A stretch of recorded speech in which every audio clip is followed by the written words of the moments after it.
దేవునికి స్తోత్రములు. మరోసారి దేవుని వాక్యాన్ని ధ్యానించడానికి దేవుడు మనకి ఇచ్చిన అవకాశాన్ని కూడా దేవుని స్తుతిద్దాం. కీర్తన గ్రంథము 55వ కీర్తన 17వ వచనం.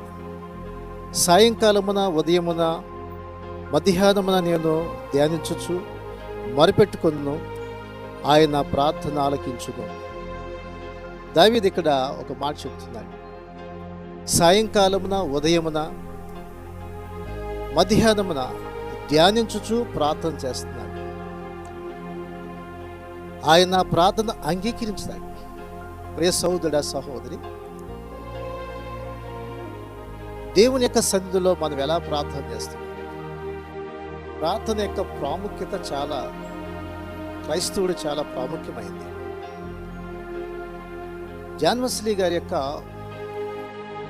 ఆయన యొక్క పరిచర్యను ఎంత గొప్ప సేవ చేస్తున్నందుకు ఎలా సేవ చేయగలుగుతున్నారని ఒక గొప్ప దైవచంద్రుడు జాన్ వెస్లీ గారు ఆయన యొక్క సేవలో విస్తారంగా దేవుని పని జరుగుతున్నప్పుడు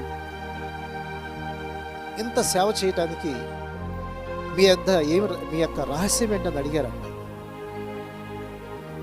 ఆ గొప్ప భక్తుడు, ఆ గొప్ప దైవచంద్రుడు జాన్ వెస్లీ గారు ఏదన్నా మాట ఏంటంటే, మొదటిగా ప్రార్థన, రెండోది కూడా ప్రార్థన, మూడోది ప్రార్థన. అనగా తన యొక్క విజయ రహస్యానికి సేవలో కారణం ఏంటంటే ప్రార్థన జీవితమే. భక్తుల యొక్క జీవితాలన్నీ కూడా మనం చూస్తే వారు దేవునితో ఎక్కువ సమయాన్ని గడిపినటువంటి వారు ఉన్నారు. అలాగే దావీదు కూడా ఇక్కడ చూస్తే సాయంకాలమున ఉదయమున మధ్యాహ్నమున ధ్యానించుచూ ప్రార్థన చేశాడంట. ధ్యానిస్తూ ప్రార్థించినప్పుడు దేవుడు తనకి జవాబు ఇచ్చినాడు. చూడండి, ఇస్సాకు పొలంలోకి వెళ్ళి ధ్యానిస్తున్నాడు, ప్రార్థన చేస్తున్నాడు. వయసు వచ్చింది, వివాహ వయసు వచ్చినప్పుడు అబ్రహాము తన పనివాడైన ఎలియాజరును పంపించినాడు. తన కుమారుడికి మంచి సంబంధం చూసినాము. ఆ ఎలియాజరు ప్రార్థనాపరుడు, నౌకరించి ప్రార్థన చేశాడు. ప్రభువా, నా యజమాని కుమారుడికి మంచి భాగస్వామ్యమని ప్రార్థన చేస్తే దేవుడు సిద్ధపరిచాడు. ఇక్కడ ఇస్సాకు కూడా తన యొక్క వివాహ విషయంలో కూడా ప్రార్థన చేసుకున్నాడు. సాయంకాలం ప్రార్థిస్తున్నప్పుడు ఒంటలు వస్తుంది. రిబ్కాను చూసినప్పుడు దేవుడు గొప్ప కార్యం చేశాడు అతని జీవితంలో. రిబ్కాను వివాహం చేసుకున్న తర్వాత తన తల్లి విషయమే దుఃఖ నివారణ పొందాడు. ఒక అద్భుతమైన విషయం చూశారా? మరి ఇస్సాకు ప్రార్థనాపరుడు, మంచి ఆత్మీయురాలు దేవుడు అతనికి అనుగ్రహించినాడు. ప్రార్థన జీవితమును యేసుక్రీస్తులో కూడా మనం చూస్తే ఇంకనూ చీకటిగా ఉండగానే అరణ్య ప్రదేశానికి వెళ్ళి అక్కడ ప్రార్థన చేశాడు ఆయన. మార్కు సువార్త 1:35 మనం చూస్తాం. ఇంకా చీకటిగా ఉండగానే పెందల కడలేసి ఆయన ప్రార్థన చేశాడు. ఆ తర్వాత సువార్తను ప్రకటిస్తున్నప్పుడు అనేక మంది రోగుల్ని బాగు చేశాడు. అనేక మంది దెయ్యాలు పట్టిన వాళ్ళు బాగుపడ్డారు. ఆయన శరీరంగా ఈ భూమి మీద ఉన్నప్పుడు ఆయన ఒక మాదిరి చూపిస్తున్నాడు, ఉదయకాలం లేసి ప్రార్థన చేయడం. రెండోది, సాయంకాలమున ఒలీవ కొండకి వెళ్ళి తన కాలాన్ని గడిపాడండి.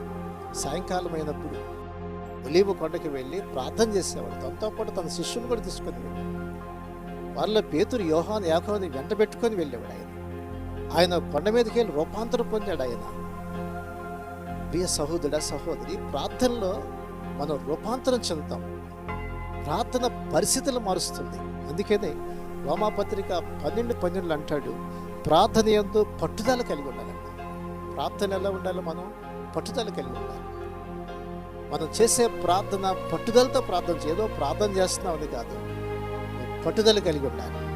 కొలసీలు రాసిన పత్రిక 4:2 ప్రార్థన యందు నిలకడగా ఉండాలి. ప్రార్థన ఎలా ఉండాలి? నిలకడగా, స్థిరంగా ఉండాలి. ఒకరోజు ప్రార్థన చేసి ఇంకో రోజు ప్రార్థన చేయకపోవటం, లేకపోతే ఒక అరగంట ఒక పావుగంట చేయటం, లేకపోతే 5 నిమిషాలు చేయటం. కొంతమందికి నిలకడ ఉండదు. ప్రతి దినము దేవునితో కొంత సమయాన్ని ప్రార్థనలు గడపడం నేర్చుకోవాలి. ఉదయాన్నే లేచి పెందలకళ్ళు లేచి ప్రార్థించేవాడికి ఉన్నప్పుడు ఆ దినమంతా కూడా గొప్ప జయాలు చూస్తుంది. ప్రార్థించేవాడు ఎప్పుడు కూడా ఒక చర్మం కూడా ఎంతో ప్రకాశిస్తుంది. దానియేలు ముమ్మారు మోకాళ్ళ మీద ప్రార్థన చేశాడు.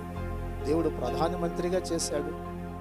దానియేలు ముఖం ఎప్పుడు కూడా ప్రకాశవంతంగా ఉండేది, దేవుని ఆత్మ ఉండేది. కాబట్టి ప్రార్థనలో నిలకడగా ఉండాలి, విసుగక ప్రార్థన చేయాలి, ఎడతెగక ప్రార్థన చేయమన్నాడు. కాబట్టి అది దావీదు యొక్క ప్రార్థన, దావీదు జీవితంలో సాయంకాలమున, ఉదయమున, మధ్యాహ్నమ ప్రార్థన చేశాడు. దేవుడు ప్రార్థన ఆలకించాడు, తన శత్రువులందరికీ జయం అర్పించాడు. కాబట్టి ఈ రోజున ఎటువంటి సమస్యలు, శోధనలు ఉండాలి, వాటన్నిటి మీద దేవుడి విజయాలు అనుగ్రహిస్తాడు. నీ కుటుంబాన్ని దేవుడు దీవిస్తాడు, నీ సేవని దేవుడు పరిచయాన్ని ఆశీర్వదిస్తాడు, నీ నీ చేతి పనులను, నీ వ్యాపారాన్ని ఆశీర్వదిస్తాడు, నీ బిడ్డలను ఆశీర్వదిస్తాడు.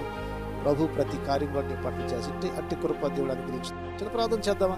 పరిశుద్ధుడా, ప్రేమ గల తండ్రి, గొప్ప దేవా, ఈ వాక్యం విన్న ప్రతి సహోదరులు ప్రార్థన చేస్తాం. ప్రతి ఒక్కరు దీవించండి, ఆశీర్వదించండి, ప్రార్థనాపరులుగా చేయండి. నీ మీద ఆనుకునేవారుగా, నీ అందు విశ్వాసించేవారుగా, నిత్యము నిలకడగలిగి ప్రార్థించేవారుగా, పట్టుదలగా ప్రార్థించేవారుగా, ఎడతెగ ప్రార్థన చేసేవారుగా, ఎల్లప్పుడూ కూడా నీ వైపు ఆధారపడే జీవితాలను ప్రతి ఒక్కరికి దయచేసి గొప్ప విడుదలను, సమాధానం, శాంతిని దయచేయమని యేసు నామమున అడుగుచున్నాం తండ్రి, ఆమేన్. ఈ శ్రేష్టమైన సందేశం మీకు దీవెనకరంగా ఉంటే 10 మందికి షేర్ చేయండి, లైక్ చేయండి, మంచి కామెంట్ పెట్టండి.